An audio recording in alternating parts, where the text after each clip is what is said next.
আসসালামু আলাইকুম। খুবই দুঃখের একটা সংবাদ, আমরা যারা বাংলাদেশি আছি আমাদের জন্য আসলেই কষ্টের সংবাদ। আমাদের ভাই বাংলাদেশটা সবার দেশ, কিন্তু এই সবার দেশের ভিতরেও এমন এমন কিছু সংবাদ আসে বা এমন এমন রাজনীতি হয় যে সবার মন ভাঙে দেওয়ার মতো অবস্থা।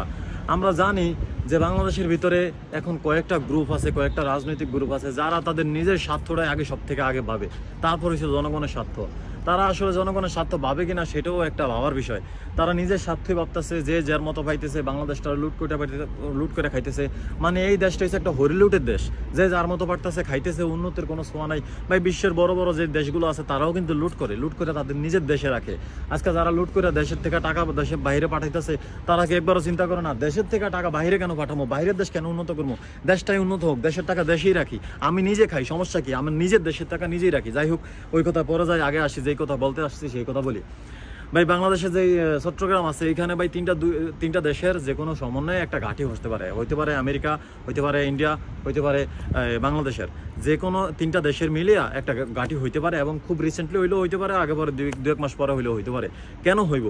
এই যে বাংলাদেশের চট্টগ্রামের এখন পর্যন্ত চট্টগ্রামে যে পাহাড়ি কোয়া থাকতেছে বা চাকমা কোয়া থাকতেছে, এদেরকে এখন পর্যন্ত কোনো শক্ত হাতে দমন করতেছে না বাংলাদেশ সরকার, এই ইউনূস সরকার, যাদেরকে আমরা খুব আশা নিয়ে প্রত্যাশা নিয়ে এদেরকে আমরা বসাইছি ক্ষমতার মসনদে। কিন্তু এরা ক্ষমতার মসনদে বসার পরে এরা যে রূপ দেখাইতেছে, যে চোখ দেখাইতেছে, ভাই এটা দেখার কোনো আমাদের প্রত্যাশা ছিল না। যাই হোক, এরা যদি এখন শক্ত হাতে দমন না করে, ভাই এদের যে ভিডিও যাইতেছে, এটা ইন্ডিয়ার কাছে ভিডিওগুলো পাঠাইতেছে। এই ইন্ডিয়া আবার পাঠাইতেছে কার কাছে? আমেরিকার কাছে।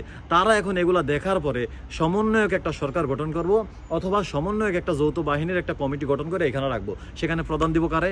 আমেরিকারে। দ্বিতীয় নম্বর কারে? ইন্ডিয়ারে। কারণ তারা চাইতেছে ইন্ডিয়ার হয়ে কাজ করুক, যে পাহাড়িরা বা চাকমারা চট্টগ্রামের তারা চাইতেছে ইন্ডিয়ার নাগরিকত্ব, এবং এই পুরা জিনিসটা ইন্ডিয়ার একটা অঙ্গরাজ্য হয়ে যাক। এই কারণে ইন্ডিয়ারে এই জায়গায় ফেস দেখাইতেছে। এবং যে ডোনাল্ড ট্রাম্প, সেই ডোনাল্ড ট্রাম্প এখানে যদি একবার ঘাঁটি বানাইতে পারে, বা আমেরিকা যদি এখানে একবার ঘাঁটি বানাইতে পারে, আপনার কাছে কি মনে হয় এই দেশটা আর দেশ থাকবো?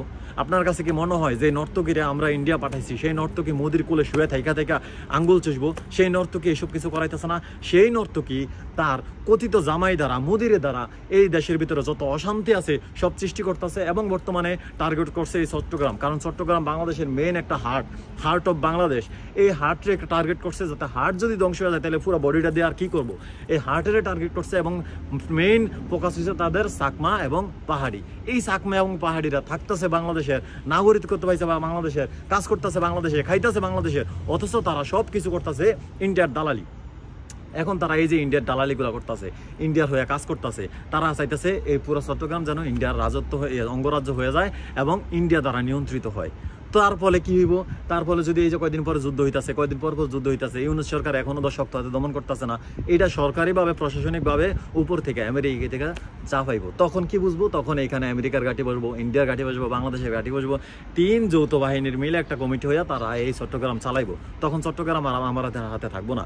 ডক্টর ইউনূসের এখনো উচিত, দরকার হয় 1 লাখ আপনি মাইরা ফেলান, 1 লাখ মাইরা ফেলান। যারা কইবো যে আমরা ইন্ডিয়ার অঙ্গরাজ্য হইতাম চাই, তাদেরকে নাই করে দেন, ব্যানিশ করে দেন, ব্রাশ ফায়ার করে দেন। কারণ এদেরকে দিয়ে কি করবেন আপনি? যাদের মনের ভিতরে ইন্ডিয়া লালন করতেছে, থাকতেছে বাংলাদেশে, খাইতেছে বাংলাদেশে, এদেরকে দিয়ে আপনার কাজটা কি? এদেরকে যেমনি হোক ব্রাশ ফায়ার, একদিনে যদি 1 লাখ ব্রাশ ফায়ার করতে, 1 লাখই ব্রাশ ফায়ার করে দেন।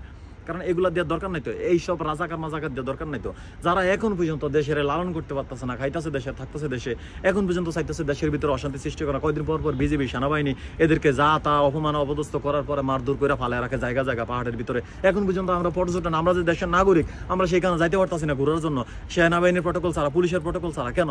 আমাদের দেশে আমরা প্রটোকল ছাড়া ঘুরবো, আমাদের দেশ আমরা স্বাধীনভাবে ঘুরবো, আমরা যাইতে পারি না কেন? কারণ আমাদেরকে চাকমারা হত্যা করে, আমাদেরকে মায়ানমাররা হত্যা করে, আমাদেরকে এই পাহাড়িরা হত্যা করে। তাইলে এই পাহাড়িরা যদি এতই কিছু করে দেশের জন্য, দেশের বিরুদ্ধে, তাইলে এই পাহাড়িদেরকে এখন পর্যন্ত রাখছেন কেন আপনারা? এখন পর্যন্ত তাদেরকে আমরা লালন পালন করতেছি, নাগরিকত্ব সুবিধা কেন দিতেছি? ভাই যে কইব, সোজা কথা, যে কইব ইন্ডিয়ার, হেরে মাইরা ফেলান, যে কইব পাকিস্তানের, হেরে নাই করে দেন। এখন যদি এগুলা না করেন, কয়দিন পরে এই যে কয়দিন পর ঝামেলা হইতেছে, এইসব ভিডিও ফুটেজ যাইতেছে, খুব শীঘ্রই দেখবেন এখানে আমেরিকার একটা ঘাঁটি বসতেছে, খুব শীঘ্রই দেখবেন যে এটা ইন্ডিয়ার অঙ্গরাজ্য হয়ে গেছে। তখন বুঝবেন যে বাংলাদেশের কিচ্ছু আর নাই। আর আওয়ামী লীগ এমন একটা দল ভাই, নিজেরা ক্ষমতায় নাই, দেশের কিচ্ছু রাখবো না এরা। আবার নিজেরা ক্ষমতায় হ্যাগো বিরোধিতা যেই কথা কইব হেরও রাখবো না। এমন কে ভাই? তোমরা তো রাজনীতি করো, সমস্যা কি? এখন রাজনীতি করো, ভালো হইয়া করো, দেশের মানুষের জন্য উপকার করো, দেশের মানুষের হয়ে রাজনীতি করো। তোমরা নিজেদের স্বার্থের জন্য দেশ পর্যন্ত নাই করে ফেলাইতে চাও, এটা আসলে ঠিক না।